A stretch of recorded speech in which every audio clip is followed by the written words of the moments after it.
How's it going? Well, I hope you've had a superb sporting week. Yep, it's that time of the week again. Thanks for joining us. This is Talking Point. Welcome to it. My name's Trevor Cramer. Well, what a euphoric week for South African sport, hey? Another dramatic chapter written in South African rugby history. World champions for a record fourth time. That chapter written at the Stade de France in Paris last Saturday night by Siya Kolisi and his men. And dare we dream, can our Proteas deliver the double and capture the Cricket World Cup in India? Who knows? Certainly well on their way with a spot in the semi-finals pretty much wrapped up. Joining me in studio this week, leader of our pack, a regular on our show, the head of Citizen Sport, Jacques van der Westhuizen. Jacques, in final training for the Soweto Marathon, I'm led to believe, this coming weekend. Great to have you with us as always. Welcome back. Yeah, thanks, Trevor. What a weekend it's been and weeks ahead for us. So fantastic to be here again. And he'll join us a bit later in the show on the Talking Point hotline, senior Citizen sports writer Wesley Botten, who, among other beats, keeps us in the loop, should I say, with matters cricket on our online and print portals at The Citizen. Jacques, what does one say? The Rassie Erasmus and Jacques Nienaber show played itself out on a perfect note. The Springboks have retained the coveted William Webb Ellis Cup. Before we get into the nitty-gritty, Jacques, the Boks have put us through 3 consecutive weeks of heart palpitations, absolute hell, ground out 3 consecutive single-point victories over France, England and New Zealand. My nerves, I can tell you, are completely shot. But very quickly, Jacques, taking off your journalistic hat just for a moment, from a personal perspective, how are you feeling as a South African right now? Yeah, I'm feeling fantastic. I mean, our country, as Siya Kolisi has said so many times, our country goes through so much every day. We've got so many problems in this country that we deal with on a day-to-day basis, and the Springboks have really lifted our spirits. They've given us something to cheer about, something to smile about, and something to really celebrate. And it's not only, what happened at the weekend and that. The Springbok team have been fantastic for the last 7 years. So they really are a beacon of hope for all of us. And they're truly inspirational. I mean, they really have shown that anything is possible. So, I feel it really is a great feeling. And as we sit here right now, the trophy tour is going on around the country. So, bringing hope and joy and a bit of happiness and cheer to everybody, which is great. By Jacques Nienaber's own admission, the building blocks were laid as early as 2016 already. You briefly alluded to that. Winning the World Cup in 2023 was the long-term mission, but 2019, as he described it, was a bit of an accident. I'm not going to dig too deeply into analysing the final, Jacques. It's been done to death, I'm quite sure you'll agree. But very quickly, just your takeaways from the final against the All Blacks and also the tournament as a whole. Yeah, the takeaways from the final, very briefly. I mean, not the prettiest final, and obviously, a lot of foreigners have been critical of the Springboks and the way they play the game and that. But, for me, it was an absolutely riveting final, maybe because, we were all supporting the Boks and that and so on. But, I thought it was great. The big takeaway for me was that unbelievable defence by the Springboks. If you go back and you look at some of the analysis that's been done, the rush defence really put the All Blacks under so much pressure. They made mistakes that they wouldn't normally make. They dropped the ball. They made poor passes. They lost the ball in contact because of the rush defence, where Peter Steph du Toit led that. And that was phenomenal for me, is the number of tackles made and how we really put them under pressure. So that was the big thing. And then obviously at the end of the day, four successful kicks. Won it for the Springboks. Not a high-scoring game. The All Blacks' try that they did score was from a knock forward or a loose ball that bounced forward, so they got a bit lucky there. Otherwise, they would have just scored 2 penalties. So those are the big takeaways for me. Looking back at the tournament as a whole, I thought it was a fantastic World Cup. Wonderful matches. Not too many matches, except really for the Springbok ones in a strange way. In the knockouts and that. But, some big scores, some good rugby. I love the fact that Portugal really came through during the tournament, really, punched above their weight. And then obviously the Springboks did phenomenally well in those knockout matches. Nothing has really changed in world rugby. It's still the Springboks and All Blacks leading the way, which is, obviously, not very nice for the Northern Hemisphere teams. But that's the way it is. And now we look forward to the next 4-year cycle. You speak of that, Jacques. The 2027 World Cup will be on the radar once again, once the dust has settled, no doubt. The street parades, as you mentioned, they'll be well over by then, and all the players settling back at their clubs, their franchises around the world. For now, it seems no rush to replace Jacques Nienaber, though, who is Leinster-bound, of course, in Ireland. There is a suggestion, and through the week we've seen it in the Citizen even, that Rassie takes the reins at least till his contract expires in 2025, with a view perhaps even to a smooth handover, even potentially to Mzwandile Stick or Dion Davids. I know you've got some firm views on this one, Jacques. Would you care to share? Yeah, I mean, I firmly believe that Rassie really is the glue in this coaching setup. He's taken a back seat in a way over the last 4 years with Jacques Nienaber stepping forward as the coach. But Rassie really has been the leader as the director of rugby, and he's been heavily involved in everything around the box. And with Nienaber leaving, you don't want to also have Rassie leaving in 2 years' time, 2 years before a World Cup. And then, it's a difficult one because as good as some of those assistant coaches are, I don't see any of them really standing up and being the director and the leader as Rassie has been and is currently. And that's why I'm of the opinion that SA Rugby must do whatever they can to keep Rassie at least until the next World Cup. Gives them another 4 years. There's no reason why the Springboks can't seriously challenge for that World Cup again in 4 years' time. A lot of the players will be more senior then. Obviously, there are going to be changes because some of them are too old now and they won't be around in 4 years. But I really think, with the depth that they've created in the last number of years, the Springbok setup will be fantastic again in 4 years' time, but you need a proper leader there, and I think Rassie is that guy. So I would love to see him stay on, whether it's in a head coaching role or as a director or as a consultant, doesn't really matter, but he needs to be there. It's just too much of a change with him and Nienaber leaving, within 2 years of each other. That's the biggest thing for me that SA Rugby have to get sorted out, I think, in the next year. Perhaps just elaborating a bit, you did mention it, a good deal of players who are unlikely to be around in 2027.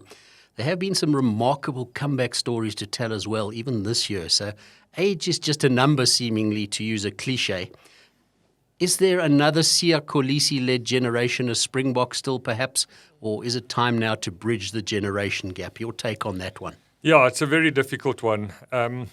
A lot of those guys in that Springbok setup have been around since 2015, including Siya.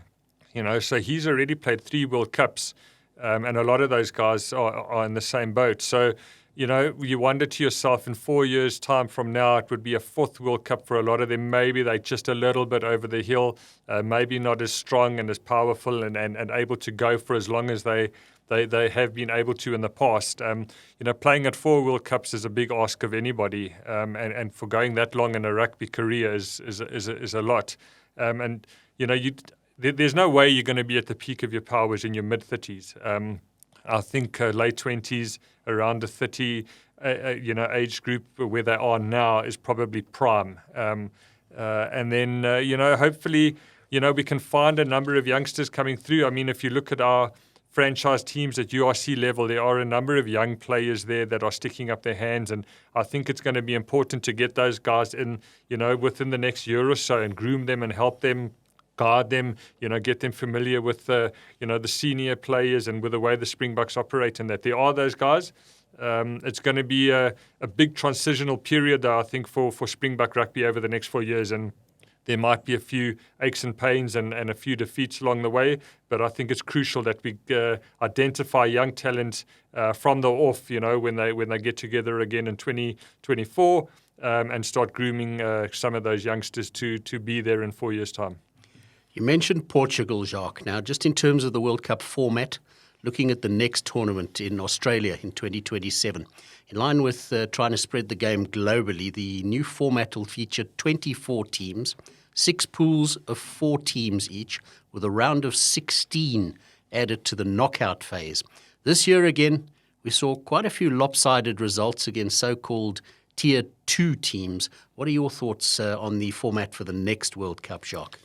Yeah, again, it's a difficult one because you want to grow the game, obviously, and expose more teams and more players to rugby and getting them to play at a higher level. I don't know if the World Cup is the place to do that, though. I think the format as it is now is great. There are far too many weak teams playing at a World Cup who shouldn't be there. There is a opportunity for them that has been created now by World Rugby in a new competition, a Nations Cup, and they're looking at other opportunities for the lower second tier teams. I think that's exactly where they have to go. I don't like the fact that they're making the World Cup bigger. It's not the place to expose players. I don't think it helps anybody, to get 60, 70, 80 points against you and you're struggling and you're on the back foot and you don't have a hope at all, to win against a bigger team. So I'm not in favour of that. I'm in favour of expanding rugby and growing rugby, but I think they need to have much bigger opportunities at a lower level for those teams. I mean, there's no reason why they can't have a World Cup type competition for all the second and then even the third tier teams. So it's going to be interesting. We've seen lopsided results this year. We saw it 4 years ago. We see it every time the World Cup is held. And there's absolutely no doubt we'll see it again in 4 years' time, especially with more teams being added. Just to wrap the rugby discussion from my side, the late Nelson Mandela must have shed a tear or two wherever he finds himself today. May he rest in eternal peace. Madiba used the power of sport to unify and rebuild a fractured nation. Make no mistake, we're a troubled nation right now. But the Springboks are living proof that they're uniting our nation. Everybody's pulling together as one, albeit for a short period, perhaps. Jacques, a last word from you on this one. Yeah, I agree with what you're saying. I've been listening to so much commentary over the last couple of days about this performance and this victory by the Springboks, and a lot of people saying what a great leader Sia is, and that anything is possible, and it is so true. But the one thing that really stands out for me is that you've got this great leader in Sia, who is respected by the players and who really has the team at heart, who has the country at heart. But more than that, you've got leaders above him in Rassie and Jacques Nienaber and the coaches who are really the driving force behind the team, because they're the guiding force who lay out the plan, who do the selections. And the key thing there for me that stands out is that they've got experience. They've been there for many years. Rassie played for the Springboks. He played at the World Cup. He's got rugby running through his veins. He's an experienced person who understands rugby, who understands this country. And that for me is the key thing over here. I mean, if we want to try, cross over to the political spectrum in this country or whatever, we need leaders who are at the heart of their portfolio, that they've got their experience, that they can draw on people around them. And only in that way can this country really move forward. I think if you've got experience at the top, who know what they're doing and who can, pinpoint certain things and get people in the right positions to take us forward. And that's what Rassie has done. And that's why I say he is so crucial to the Springbok setup. Rugby is in him, and that's the only thing that he really cares about is rugby and the people, that he can bring hope to. Switching to white ball cricket now. Thanks for your patience on the Talking Point hotline. Welcome back to our senior citizen sports writer, Wesley Botten, who amongst his beats is covering cricket. Nice to have you on board again, Wes. Thanks for joining us. Always good, Trev. Now, Wes, with the rugby taking centre stage for quite some time, the Proteas have managed to go about their business at the Cricket World Cup with a little fuss or fanfare. Barring a catastrophe, they look likely to make the semi-finals after a comprehensive thrashing of New Zealand in Pune. 2 games to go in the league phase.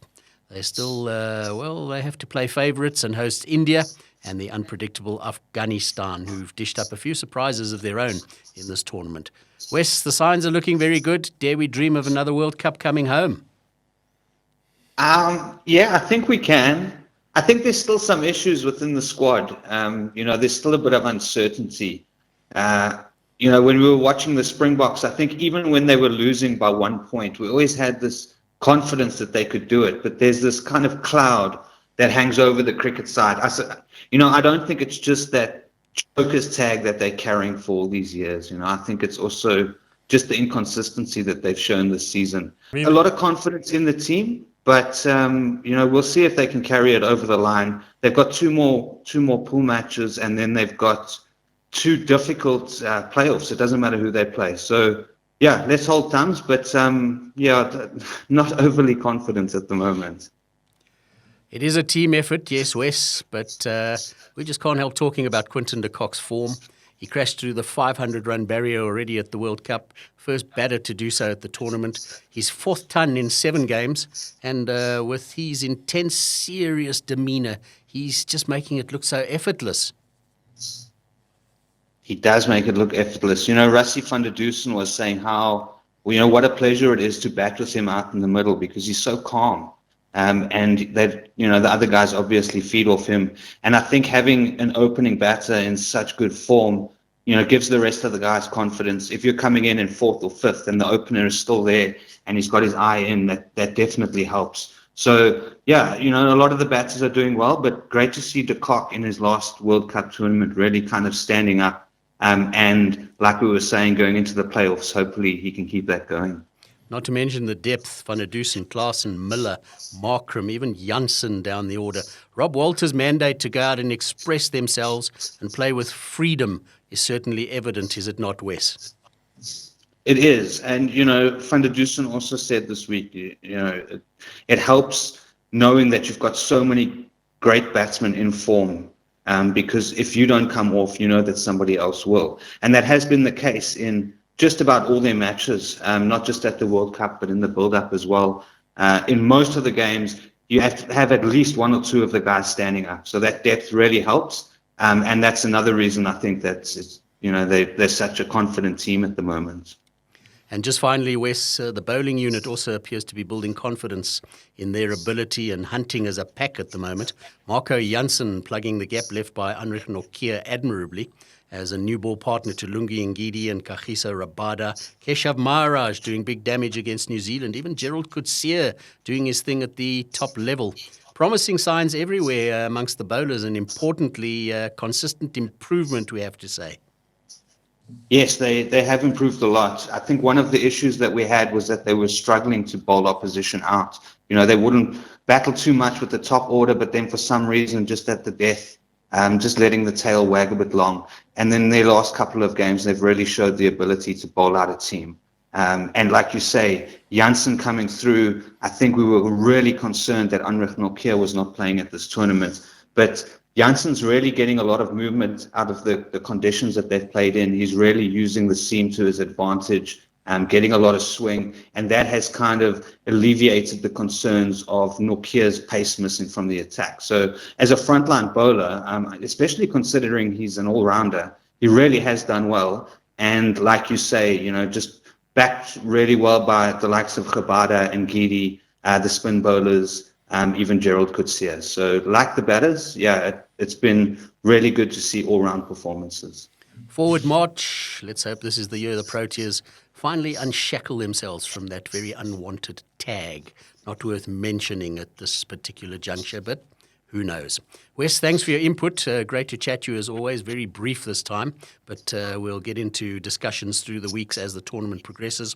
And Jacques, but please don't run away, gents. You know what's coming. It's our weekly flop and gold star of the week feature. My flop of the week, I'm awarding it this week to the Russian tennis player Daniil Medvedev. His petulance, his grouchiness, his tantrums at the ATP Paris Masters this week. Refusing to continue playing until the Paris crowd stopped whistling and hissing at him and subsequently handed a time violation. Also giving what he called the stupid crowd the middle finger. And he tossed his racket around in temper. He ended up being ousted in the second round by Bulgaria's Gregor Dimitrov in 3 sets. And my gold star goes to, not a tough one, it's the Springbok World Cup group as a collective. I've put aside awards too for Quinton de Kock and Rassie van der Dusen this week for their explosive batting against New Zealand at the Cricket World Cup. Jacques.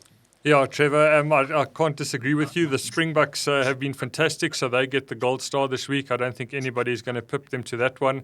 And then, my flop goes to World Rugby again, not for a specific thing, but obviously in the final we had, Sam Cane red carded for a dangerous tackle that was fairly high. I think it was very disappointing that we had to have a final with a red card in it, and so early in the game. It's not Sam Cane's intention to hurt anybody, and I really think World Rugby need to go and relook this situation with the red cards, very seriously now after this World Cup. They need to go and assess the situation that rugby finds itself in. If it's that serious, I don't know if it warrants red carding and ruining the game that we have in front of us now. I think a yellow card would be substantial, if anything, and then a player can be banned or fined or whatever afterwards. But to send a guy out of the game in a World Cup final is just not on for me, and World Rugby really need to look at this situation. How are you leaning this week, Wes? Well, I wish I could give the gold star to Quinton de Kock for his fourth century of the Cricket World Cup. But, like you guys have said, the Springboks did too well for that. So we've got to give it to them.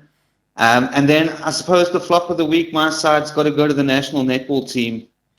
They lost a 3-test series against Australia. They were playing in Australia, and Australia are the world champions. So don't want to be too hard on them, but they didn't really put up a fight. They lost convincingly in all 3 games. So my flop of the week goes to them. And that's where we'll wrap it. Have yourself a great sporting week with the Citizen as your constant companion, both online and in print. Jacques van der Westhuizen, Head of Citizen Sport, thanks for joining us, sharing your wealth of sporting knowledge with us. Also, once again, to our panellists on the Talking Point hotline this week, Senior Citizen Sports Journalist Wesley Botten. Thanks, guys. My name's Trevor Cramer. This has been Talking Point.